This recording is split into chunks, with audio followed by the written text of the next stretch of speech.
नमस्ते। आज बात करते हैं यूनिफॉर्म सिविल कोड की। इसमें दो विषय पे चर्चा करते हैं। पहला तो यह कि क्या यूनिफॉर्म सिविल कोड लागू करने से पहले आम सहमति बनाना जरूरी है, सबकी फिर से राय लेना जरूरी है, और दूसरा ये कि क्या uniform civil code state government भी लागू कर सकते हैं या केंद्र को लागू करना चाहिए। पहली बात तो यह कि क्या यूनिफॉर्म सिविल कोड पे दोबारा चर्चा की जरूरत है। मेरा जवाब है नहीं। मैं नहीं इसलिए कह रहा हूं, 23 नवंबर 1948, 23 नवंबर 1948 विस्तृत चर्चा हुई थी संविधान सभा में। दोनों पक्षों ने अपनी दलीलें दिया। जो लोग कहते थे पर्सनल लॉ अलाउ करना चाहिए, उन लोगों ने भी दलील दिया। इनफैक्ट यूनिफॉर्म सिविल कोड पे जब डिबेट शुरू हुई थी तो जो लोग यूनिफॉर्म सिविल कोड नहीं चाहते थे, जो पर्सनल लॉ चाहते थे, पहले उन्हीं लोगों ने डिबेट किया था, उन्हीं लोगों ने अपनी बात रखी थी।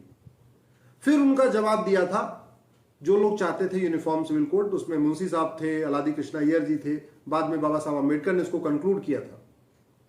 तो जिस विषय पे 1948 में चर्चा हो गई, अब से लगभग 75 साल पहले, क्या उसमें दोबारा हम फिर से चर्चा करेंगे? अगर हमारे घर में हमारे दादा, हमारे बाबा पूरी विस्तृत चर्चा करने के बाद कोई एक निर्णय करके चले जाएं, तो क्या ये हमारा फर्ज होता है कि हम अपने 2 जनरेशन पहले या हमारे पिताजी ने जो तय किया था हम उसको दोबारा फिर से रिव्यू करें या हमें उसको लागू करना चाहिए? मेरा तो ये मानना है कि अगर हम वास्तव में अपनी पिता की अच्छी संतान है तो जो पिताजी ने हमारे तय किया, चाचा ने तय किया, हमारे ताऊ ने तय किया, उसको हमें लागू करना चाहिए। दोबारा उनके निर्णय की समीक्षा नहीं करना चाहिए। यूनिफॉर्म सिविल कोड पे चर्चा करने का मतलब कि जो संविधान सभा में चर्चा हुई, जो बाबा साहब अम्बेडकर ने कंक्लूड किया, अलादी कृष्ण अय्यर ने कहा, मुंशी ने कहा, और अल्टीमेटली जो संविधान में आया, हम दोबारा उसकी चर्चा कर रहे हैं, उसकी हम समीक्षा कर रहे हैं। हमें समीक्षा करने का अधिकार नहीं है। हमें तो जो कुछ इस संविधान में लिखा हुआ है उसको लागू करने का अधिकार है। अगर यूनिफॉर्म सिविल कोड इस संविधान में नहीं होता तो उस पर चर्चा की जरूरत थी, लेकिन चूंकि विस्तृत चर्चा करने के बाद आया है, 1948 में चर्चा हो चुकी है, तो अब हमारा यह फर्ज है कि हम इस पर चर्चा ना करें बल्कि इसको लागू करें। लागू करने बहुत देरी हो चुकी है, लेकिन वो कहते हैं जब जागो तभी सवेरा। कम से कम अब जब कुछ राज्य इस पे इंटरेस्ट ले रहे हैं तो अब मुझे लगता है अब इसको लागू कर देना चाहिए। अब चूंकि यूनिफॉर्म सिविल कोड के बारे में क्लैरिटी नहीं है, तो इसके लिए पादरी कुछ अलग इसका इंटरप्रिटेशन कर रहे हैं, मंदिर के पुजारी इसका कुछ अलग इंटरप्रिटेशन कर रहे हैं, मस्जिद के मौलाना मौलवी कुछ अलग इंटरप्रिटेशन कर रहे हैं। एक बात मैं आपको बता दूं, यूनिफॉर्म सिविल कोड से हिंदुओं का कोई फायदा नहीं। यूनिफॉर्म सिविल कोड से सबसे ज्यादा जो फायदा होगा वो मुस्लिम्स का होगा, उसके बाद क्रिश्चियंस का होगा, पारसी का होगा। हिंदुओं को कोई फायदा ही नहीं, क्योंकि हिंदुओं में तो पहले ही यूनिफॉर्मिटी आ चुकी है।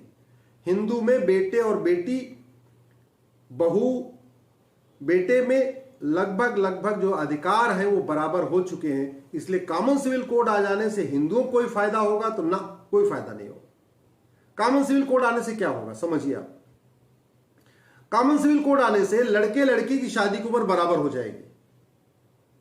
अभी हिंदू में लड़की की शादी की जो मिनिमम एज है वो 18 साल है, लड़के की शादी की जो मिनिमम एज है 21 साल है। इसका मतलब जब कॉमन सिविल कोड आएगा तो लड़का हो या लड़की, दोनों की 18 होगी या दोनों की 19 होगी या दोनों की 20 होगी या दोनों की 21 होगी, जो भी होगी, लेकिन वो बराबर हो जाएगी। तो पहले ही 18 साल लड़की की उम्र है हिंदू की, लड़के की 21 साल है, तो कोई बहुत फर्क नहीं पड़ा। अगर हमने 20 साल कर भी दिया तो ठीक है, लड़की की उम्र 18 साल थी, 2 साल और बढ़ा दिया। अगर 21 कर दिया तो भाई 18 पहले थी, 3 साल और बढ़ा दिया, कोई बहुत फर्क नहीं पड़ा। फायदा इसका फायदा मिलेगा यूनिफॉर्म एज ऑफ मैरिज का मुस्लिम बेटियों को। क्यों? क्योंकि उनकी शादी की उम्र 9 साल है। 9 साल का मतलब वो प्राइमरी में पढ़ रही होती हैं, तीसरी कक्षा में पढ़ रही होती हैं, तब वो शादी की जा सकती है। तो जब यूनिफॉर्म एज ऑफ मैरिज आएगा, यानी कॉमन सिविल कोड लागू होगा, तो शादी की उम्र बराबर होगी। शादी की उम्र बराबर का मतलब 20 साल हो या 21 साल होगी। मुस्लिम्स की भी शादी की उम्र 21 साल हो जाएगी, 20 साल हो जाएगी। तो इसका फायदा सीधे सीधे हमारी मुस्लिम बेटियों को मिलेगा, जो भी पढ़ नहीं पाती हैं वो भी पढ़ेंगी, वो भी आगे बढ़ेंगी, वो शिक्षित बनेगी, समाज को समझेंगी, जिम्मेदार बनेगी, उनका स्वास्थ्य अच्छा रहेगा, जो दुनिया भर की बीमारियां होती हैं बीमारियां नहीं होंगी, जो दुनिया भर की और भी समस्याएं आती हैं वो नहीं आएंगी, फिजिकली मैच्योर होंगी, मेंटली मैच्योर होंगी, फाइनेंशियली इंडिपेंडेंट होंगी। तो कॉमन सिविल कोड से शादी की उम्र बराबर होगी, शादी की उम्र बराबर होगी तो जो सबसे ज्यादा फायदा मिला वो लड़कियों को मिला। कॉमन सिविल कोड आएगा, ग्राउंड्स ऑफ डिवोर्स सबके लिए कॉमन हो जाएगा। अगर बाजपन के आधार पे तलाक होगा तो सबका होगा, नहीं होगा तो नहीं होगा। कोड होने पे तलाक होगा तो सबका होगा, नहीं होगा तो नहीं होगा। जो भी तलाक के ग्राउंड्स हो सकते हैं, भाई एक 2 3 4 5 मान लीजिए 15 ग्राउंड है। अभी वो क्या, तलाक लेने का ग्राउंड अलग अलग है। क्रिश्चियन के अलग ग्राउंड है, मुस्लिम्स के अलग ग्राउंड है, पारसी के अलग ग्राउंड है, हिंदुओं के अलग ग्राउंड है। कोई कोड होने के आधार पर तलाक ले सकता है, कोई नपुंसकता के आधार पर तलाक ले सकता है, कोई बाजपन के आधार पर तलाक ले सकता है, कोई 5 साल तक गायब रहे उसके आधार पर तलाक ले सकता है, कोई कम उम्र में शादी हो जाए उसके आधार पर तलाक ले सकता है, कोई अगर दूसरी शादी कर ले तो तलाक ले सकता है। अलग अलग चल रहा है।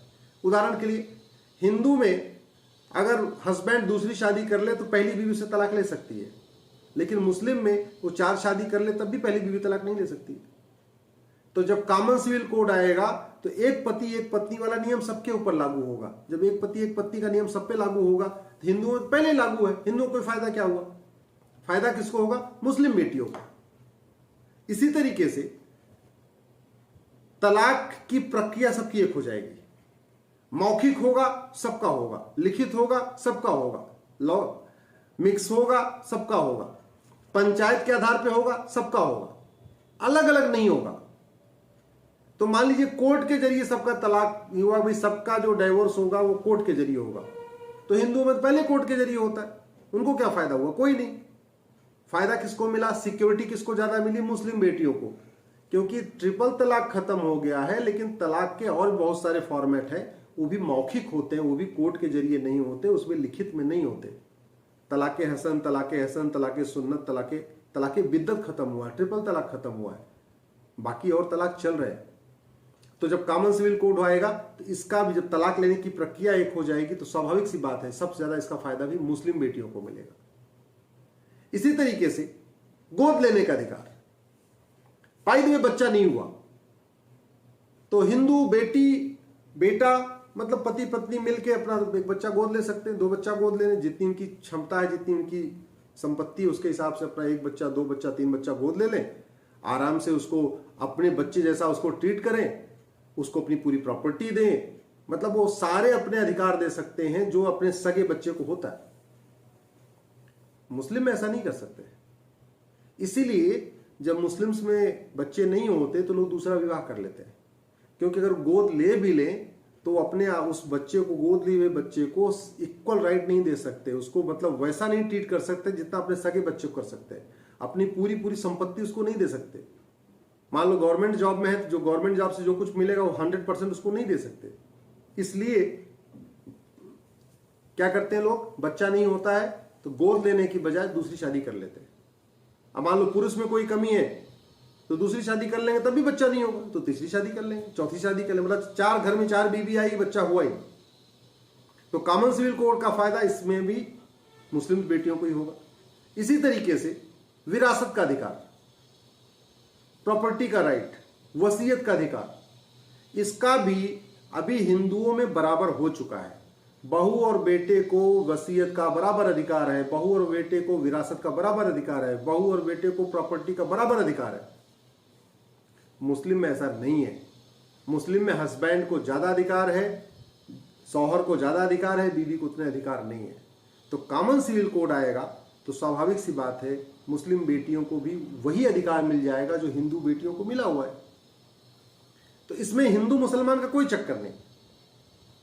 लड़के लड़की की शादी की उम्र बराबर होगी, इसका हिंदू मुसलमान से कोई लेना देना नहीं। गुजारा भत्ता सबको मिलेगा, इसका हिंदू मुसलमान से कोई लेना देना नहीं। आपका संपत्ति का अधिकार सबको बराबर होगा, हिंदू मुसलमान से क्या इसका लेना देना। वसीयत का अधिकार सबको बराबर हो जाएगा, इसका हिंदू मुसलमान से कोई लेना देना नहीं। आपका जो है गोद लेने का नियम सबके लिए एक जैसा हो जाएगा, हिंदू मुस्लिम से कोई लेना देना नहीं। गोद लेने की प्रक्रिया सबके लिए एक जैसी हो जाएगी, इसका हिंदू मुस्लिम से कोई लेना देना नहीं। लेकिन लोग भड़का क्या रहे, करें अगर कॉमन सिविल कोड आएगा तो मुस्लिम को भी जो है वो जो अभी निकाह पढ़ते हैं, जो काजी आके पढ़ाते हैं, वो बंद हो जाएगा। अरे भैया इससे कुछ लेना देना नहीं, इसका कोई लेना देना नहीं। जैसे हिंदू अपना सात फेरे लेते हैं वो लेते रहेंगे, मुस्लिम में जिस तरीके से काजी अपना उनको निकाहनामा पढ़वाते हैं वो पढ़वाते रहेंगे, सिख जैसे शादी करते हैं गुरुद्वारे में वो करते रहेंगे, क्रिश्चियन जैसे अपने चर्च में जाकर शादी करते हैं वो करते रहेंगे। उससे कोई लेना देना नहीं। केवल 5 चीजों का मैंने आपको बताया, शादी विवाह की उम्र समान होगी, गुजारा भत्ता समान होगा, तलाक लेने की प्रक्रिया एक समान होगी, तलाक लेने का ग्राउंड एक जैसा होगा, विरासत का अधिकार एक समान होगा, वसीयत का अधिकार एक समान होगा, गोद लेने का अधिकार एक समान होगा, एडॉप्शन का अधिकार इक्वल होगा और गार्जियनशिप का अधिकार इक्वल होगा। तो कॉमन सिविल कोड इनफैक्ट ये इक्वलिटी का मैटर है, जेंडर जस्टिस, जेंडर इक्वलिटी का मैटर है, न कि हिंदू मुसलमान का मैटर है। तो पहला तो ये आपको जो हमने कहा था, पहला सवाल ये था कि कॉमन सिविल कोड क्या है और कॉमन सिविल कोड आने से क्या क्या होगा। दूसरा सवाल कि क्या कॉमन सिविल कोड राज्य भी लागू कर सकते हैं क्या, या इसको केंद्र को करना चाहिए। बड़ी सीधी सी बात है, राज्य तब लागू कर सकते हैं जहां पे कि कानून जो है वो राज्य स्तर का बना हुआ हो या कोई कानून न हो। अगर कानून नहीं है फिर तो राज्य अपना कानून बना सकते हैं, अगर राज्य के अधिकार के दायरे में है तो। लेकिन जहां बाकायदा कानून केंद्र सरकार का है, सेंट्रल गवर्नमेंट ने कानून बनाया हुआ है, पार्लियामेंट ने बनाया हुआ है, तो उसको राज्य कैसे बदल सकते हैं। उदाहरण के लिए अब शादी विवाह की उम्र बराबर करना है, उसको राज्य कैसे कर पाएंगे, क्योंकि शादी विवाह की उम्र का जो कानून है जो हिंदुओं के लिए लागू होता है वो भी पार्लियामेंट का कानून है, और जो मुस्लिम्स के ऊपर शरिया एक्ट लागू होता है 1937 का अंग्रेजों का, वो भी सेंट्रल कानून है। तो राज्य इसको कैसे बदल देंगे। जब राज्य नहीं बदल पाएंगे तो फिर शादी की उम्र बराबर कैसे होगी। इसी तरीके से तलाक का ग्राउंड जो है, क्या क्या किस किस ग्राउंड पे तलाक होगा, किस किस ग्राउंड पे विवाह विच्छेद होगा, हिंदुओं के लिए जो कानून है वो सेंट्रल कानून है, पार्लियामेंट ने बनाया हुआ है। मुस्लिम्स का जो कानून है वो शरिया एक्ट है 1937 का, अंग्रेजों ने बनाया था। तो दोनों कानून आपके सेंट्रल कानून है, स्टेट का कानून है नहीं। तो अगर राज्य जो कह रहे हैं कि हम कॉमन सिविल कोड लागू करेंगे, वो तलाक का ग्राउंड एक कैसे कर सकते हैं, क्यों कानून ही सेंटर का है। तो उस कानून को सेंटर बदल सकता है, पार्लियामेंट बदल सकता है, राज्य बदल ही नहीं सकते। फिर आपके एडॉप्शन और गार्जियनशिप, गोद लेने का नियम जो है और भरण पोषण का जो नियम है, उसका जो कानून है वो राज्य का नहीं है, वो भी पार्लियामेंट का कानून है। हिंदुओं के लिए जो कानून बना है वो भी पार्लियामेंट ने बनाया है। मुस्लिम्स का जो कानून है पर्सनल लॉ, वो 1937-38 का जो शरिया एक्ट है उससे चल रहा है। तो उसको भी राज्य कुछ नहीं कर सकते। तो कहने का मतलब शादी विवाह की उम्र राज्य बराबर कर नहीं सकते, तलाक लेने का ग्राउंड राज्य बराबर कर नहीं सकते, वो भी सेंटर एक्ट है। तलाक लेने की प्रक्रिया राज्य कर नहीं सकते, वो भी सेंटर एक्ट है। गोद लेने का अधिकार राज्य समान कर नहीं सकते क्योंकि वो भी सेंटर एक्ट है। विरासत का जो कानून है वो भी सेंटर एक्ट है। वसीयत का कानून भी सेंटर एक्ट है। प्रॉपर्टी का जो कानून है वो भी सेंटर एक्ट है। तो राज्य कैसे कर देंगे, राज्य कर ही नहीं सकते। इसलिए मैं कह रहा हूं कॉमन सिविल कोड लागू करना राज्यों के लिए बहुत, एक तो आसान नहीं है, दूसरा राज्य कर भी पाएंगे तो कॉमन सिविल कोड एक्चुअल में नहीं आ पाएगा। एक्चुअल में तो तब आएगा जब वो सेंट्रल पार्लियामेंट से बनेगा, क्योंकि अभी जो एग्जिस्टिंग लॉ है वो पार्लियामेंट के द्वारा बनाए गए हैं। तो जो पार्लियामेंट ने कानून बनाया उसको पार्लियामेंट ही बदल सकता है, राज्य तो बदल ही नहीं सकते। दूसरा एग्जाम्पल देता हूं, जैसे 2 शादी करने पे, बहुविवाह करने पे 7 साल सजा हिंदुओं के लिए, वो कानून कौन सा है, इंडियन पिनल कोड का सेक्शन 494। उसी में मुस्लिम्स को छूट मिली हुई शादी करने की। तो आईपीसी की धारा तो पार्लियामेंट बदल सकता है, राज्य बदल ही नहीं सकते। तो राज्य कैसे, बहुविवाह को राज्य कैसे रोकेंगे जब बहुविवाह आईपीसी अलाउ कर रहा है सेक्शन 494 मुस्लिम्स को, शरिया एक्ट अलाउ कर रहा है 1937 का, वो भी सेंटर एक्ट है, तो राज्य कैसे रोक देंगे? इसलिए मेरा मानना है राज्यों के लिए कानून बनाना बहुत आसान नहीं है। राज्य बनाएंगे भी यूनिफॉर्म सिविल कोड तो ऐसे 10% वो इफेक्ट आएगा, 15% इफेक्ट आएगा, ज्यादा इफेक्ट नहीं आएगा। यूनिफॉर्म सिविल कोड इफेक्टिव तभी होगा जब ये पार्लियामेंट में बनेगा, क्योंकि आपको इसमें कम से कम 10 ऐसे कानून हैं जिनको आपको खत्म करना पड़ेगा और फिर एक नया बनाना पड़ेगा। बनाना बहुत आसान है। हमारे पास इंडियन पिनल कोड है। इंडियन पिनल कोड में चैप्टर वाइज अपराध लिखा हुआ है। चैप्टर 1 ऑफेंस रिलेटिंग टू इस, chapter 2 offence relating to this, chapter 3 offence relating to this, ऐसे चैप्टर वाइज अपराध लिखे हुए। ऐसे ही हमें एक one nation one civil code बनाने की जरूरत है। जैसे इंडियन पिनल कोड है, एक ऐसे इंडियन सिविल कोड बनाने की जरूरत है।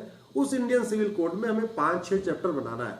Chapter 1 age of marriage, chapter 2 grounds of divorce, chapter 3 procedure of divorce, chapter 4 adoption guardianship, chapter 5 succession inheritance, chapter 6 maintenance alimony, ऐसे बना देना है। तो इसलिए राज्यों के बनाया हुआ यूनिफॉर्म सिविल कोड इफेक्टिव नहीं होगा, कोई फायदा नहीं होगा, सभी बहन बेटियों को बराबर अधिकार नहीं मिलेगा। अधिकार तभी मिलेगा जो पहले एग्जिस्टिंग 10 कानून है उसको पार्लियामेंट खत्म करेगा और फिर एक कानून बनाए one nation one civil code. जैसे one nation one penal code है वैसे one nation one civil code बनाए, तभी वास्तव में देश में कॉमन सिविल कोड हो पाएगा। कॉमन सिविल कोड का हिंदू मुसलमान से कोई लेना देना नहीं है। Common civil code purely gender justice, gender equality का मामला है। Common civil code right to dignity का मामला है। कॉमन सिविल कोड देश की सभी बहन बेटियों को बराबर अधिकार देने का मामला है। ये हिंदू मुसलमान का नहीं है। आप इस बात को अधिक से अधिक शेयर करिए, ज्यादा से ज्यादा शेयर करिए, फेसबुक पे शेयर करिए, ट्विटर पे शेयर करिए, व्हाट्सएप पे शेयर करिए और आम बातचीत में भी इसको शेयर करिए, जो मैंने आपको बताया इसमें विशेष रूप से, क्योंकि इसमें बहुत ज्यादा लोगों को कंफ्यूज किया जा रहा है। कॉमन सिविल कोड आना जरूरी है, तभी देश वास्तव में सेकुलर बनेगा। जय हिंद, जय भारत।